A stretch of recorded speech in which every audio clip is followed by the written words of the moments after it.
और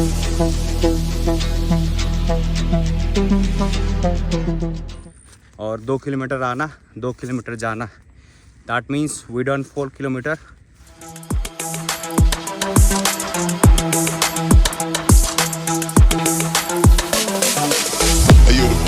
एवरीवन, स्वागत है आप सबका एक नए वीडियो में। हम कर रहे हैं फाटलस ट्रांसफॉर्मेशन सीरीज, जो कि हमने सीरीज का टाइटल रखा है 60 hard day challenge. Today is 13th day out of 60 days, जिसमें हम नेचुरली अपने आप को कर रहे हैं ट्रांसफॉर्मेशन शुरू करने से पहले और ट्रांसफॉर्मेशन तक का टोटल अपडेट, जो कि स्टार्टिंग डे में हमारा वेट था 74.5 kg। एक हफ्ते में हमने 1.25 kg वेट लॉस किया और अभी करेंट वेट हमारा 72 के ऑलमोस्ट है।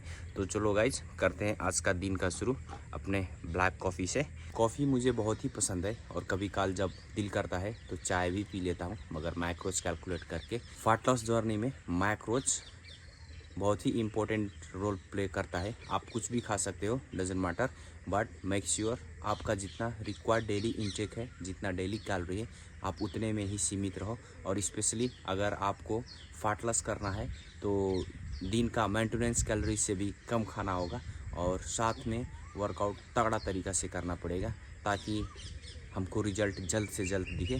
तो चलो गाइज, टाइम बता दूं, 7:20।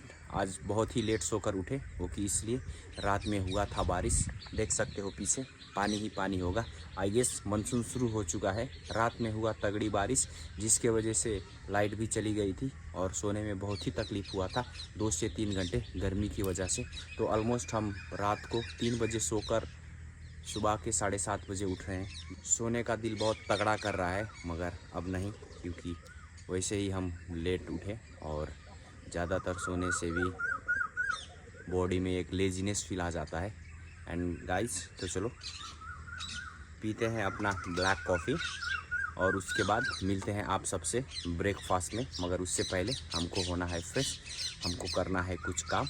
फैट जिसको body as a fuel utilise करता है, अगर आप एम्प्टी स्टमक वॉकिंग करते हो या कार्डियो करते हो तो गाइज बॉडी फैट को एज अ फ्यूल यूटिलाइज करेगी। हम फैट लॉस जर्नी में होने की वजह से हम आ गए हैं खेत की ओर, जो कि एम्प्टी स्टमक सुबह सुबह, आप इसको कार्डियो बोल लो या वॉक बोल लो।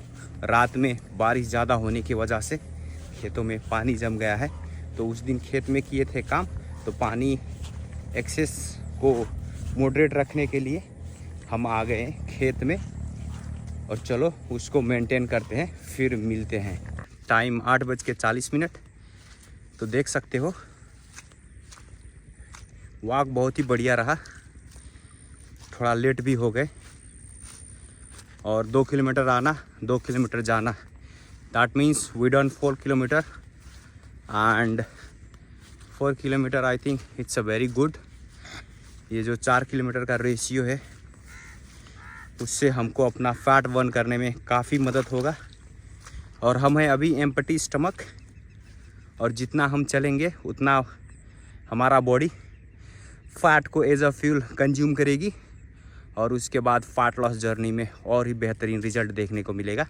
तो चलो गाइज, निकलते हैं घर की तरफ और होते हैं फ्रेश, और उसके बाद मिलते हैं। तो फ्रेश हो चुके, थोड़ा की काम की वजह से आज भी अपना मॉर्निंग का ब्रेकफास्ट स्किप हो गया, जो कि हम लेट उठने की वजह से, बट डजेंट मैटर।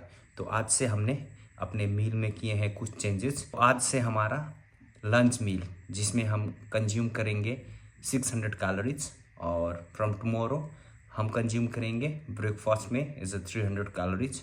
तो हम दिखाते हैं आपको आज का लंच, जिसमें है हमारा 600 कैलोरीज। उसमें से हमको मिल जाएंगे 106 ग्राम कार्ब्स और साथ ही साथ 22 ग्राम प्रोटीन। तो ये रहा आज का हमारा मील, जो कि घर का बना हुआ है और ये टोटली नेचुरल है। इसमें हमने यूज किए हैं मस्टर्ड ऑयल सब्जी को बनाने के लिए, जिससे हमको मिलेंगे 106 ग्राम कार्ब्स, 22 ग्राम प्रोटीन, और जो सोर्स ऑफ कार्ब्स रहेगी वो कॉम्प्लेक्स कार्ब रोटी से मिल जाएंगे और साथ ही साथ फाइबर में। तो टाइम बता दूं, 3:35 and it's time to have our second meal, जो कि है हमारा पोस्ट वर्कआउट, जिसमें हमने लिया है सोया चंक और उसके साथ में है एस्परेगस बीन और उसके साथ में 3 होल एग्स जिसको हमने कुक किया है प्योर मस्टर्ड ऑयल और टेस्ट के साथ अपने डाले हैं मसाले एंड देन कम से कम मस्टर्ड ऑयल। तो चलो guys let's dine it then we will see you in the gym. मिलते हैं जिम में। जिम आ पहुँचे। आज हम ट्रेन करने वाले हैं चेस्ट। आज पता नहीं रात में सोने में कैसा हो गया भाई, यहाँ पर पेन फील हो रहा है। देखते हैं, पहले करते हैं वार्म अप और उसके बाद अगर पेन से रिकवर होता है तो करेंगे, नहीं होता है तो भी करेंगे मगर लाइट वेट से। गाइज वर्कआउट तो स्किप करना ही नहीं है अपने को, तो सिर्फ एक ही चीज़ आता है और वो है वर्कआउट। तो guys let's move, let's dive in the gym. तो गाइस चलो शुरू करते हैं आज का चेस्ट का वर्कआउट। सो सबसे पहले हम लगाएंगे इंक्लाइन बेंच प्रेस, जो कि 15-15 केजी के प्लेट इच साइड लोड करके बारबेल को स्लोली अपने चेस्ट को ऊपरी हिस्से में टच करके हम स्लोली इसको ऊपर प्रेस करेंगे। This is how I do perform barbell bench press. भाई ये वेट मॉडरेट ही रखना जिससे कि फुल रेंज ऑफ मोशन और मसल की कंट्रैक्शन सबसे बेहतरीन हो, जो कि हमें रिजल्ट बढ़िया दिखने को मिलेगा। सो गाइस ये हमारा पहला वार्म अप सेट जिसमें हमने लगाया 15 रैप्स। तो देख सकते हो हमने बिल्कुल 15 ही रैप्स टोटली विदाउट चीटिंग हमने फुल रेंज ऑफ मोशंस में कंप्लीट किए। तो लाइकवाइज दूसरे सेट्स में हमने बिल्कुल नॉर्मल 5-5 केजी का प्लेट ऐड किया जिससे कि हम वेट को कंट्रोल पाए, ना कि वेट हमको कंट्रोल करे। सो इस चीज को ध्यान में रखते हुए देख सकते हो slow range of motion muscles को पुश एंड कॉन्ट्रैक्ट करते हुए दूसरे सेट्स में लगाए 12 रैप्स, जो कि बहुत ही टफ था। अपर चेस्ट वीक होने की वजह से मैंने सिलेक्ट किया इंक्लाइन बारबेल बेंच प्रेस, जिससे कि मुझे रिजल्ट बहुत ही अच्छा मिल रहा है and I love performing this exercise. This is the one of the finest exercise जो कि हमारे अपर चेस्ट को बिल्ड करने में बहुत ही मदद करता है गाइज।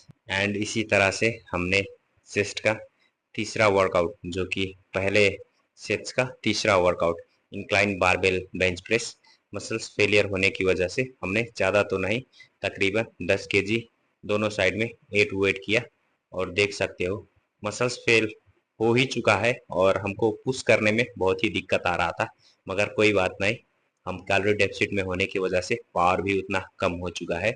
और तीसरे सेट्स में हम सिर्फ 2 सेट्स निकाल के हमने अपना वर्कआउट किया कंप्लीट। का हमारा दूसरा वर्कआउट फ्लैट बेंच प्रेस, जो कि एक क्लासिक मूवमेंट है और ये हमारे मिडिल चेस्ट, शोल्डर और ट्राइसेप को टारगेट करता है।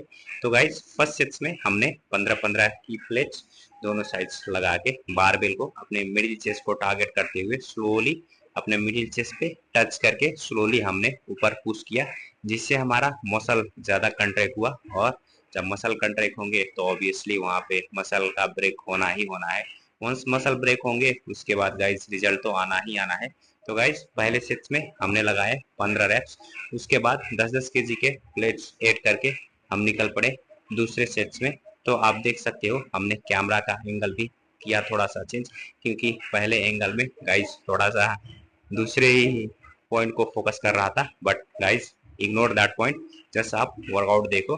तो गाइज दूसरे सेट्स में हमने सेम उसी तरह से बारबेल को अपने चेस्ट से टच करके स्लोली मसल्स को पुश और मसल माइंड को कनेक्शन बनाते हुए गाइज हमने दूसरे सेट्स में ऑलमोस्ट 12 रैप्स करके इसको हमने किए कंप्लीट।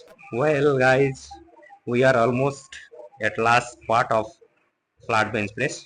तो ये है हमारा आखिरी सेट फ्लैट बेंच प्रेस का, जिसमें हमने 5-5 केजी वेट इंक्रीज किया। मसल्स फटीग होने की वजह से आप देख सकते हो बारबेल उतना नीचे जा ही नहीं रहा, और मेन रीजन ये था शोल्डर में कल का वर्कआउट से थोड़ा सा हुआ था इंजरी। तो इसके वजह से हम रिस्क लेना नहीं चाहते थे, क्योंकि जितना आप बारबेल को नीचे लेकर जाओगे स्ट्रेंथ उतना ही चाहिए होगा। तो गाइज हमने लास्ट सेट में 3 रैप्स करके अपना वर्कआउट किया कंप्लीट। चेस्ट का तीसरा वर्कआउट जो कि हमारा डिक्लाइन फ्लैट बेंच प्रेस, जो कि हम अक्सर लगाते रहते हैं चेस्ट के डे में। तो चेस्ट के डे में हम flat bench press, incline bench press और डिक्लाइन बेंच प्रेस कभी भी स्किप नहीं करते। तो पहले सेट्स में हमने लगाया 15 रैप्स, जिसमें कि पोस्चर करेक्ट फॉर्म, साथ ही साथ बारबेल को अपने लोअर चेस्ट में टच करके स्लोली इसको ऊपर पुश करके पहले सेट्स को किया कंप्लीट। इसी के साथ दूसरे सेट्स में हमने थोड़ा सा वेट को किया इंक्रीज और दूसरे सेट्स में लगाए 12 रैप्स। तीसरे सेट्स में, जो कि आखिरी सेट्स था डिक्लाइन बेंच प्रेस का, तो तीसरे सेट्स में हमने वेट को 35 केजी इस साइड लोड करके तीसरे सेट्स में हमने लगाया 10 रैप्स, जो कि लगाना बहुत ही टफ था। वो इसलिए जितने आप वेट इंक्रीज करते जाओगे आपका स्ट्रेंथ उतना ही चाहिए होगा उस वेट को पुश करने के लिए, मगर हम अपना स्ट्रेंथ पहले और दूसरे सेट्स में ऑलमोस्ट कंप्लीट कर ही चुके रहते हैं। तो गाइस तीसरे सेट्स में आप जितने 1 मोर रैप्स पुश करेंगे आपका मसल्स ग्रो होने का चांस उतना ही ज़्यादा रहता है।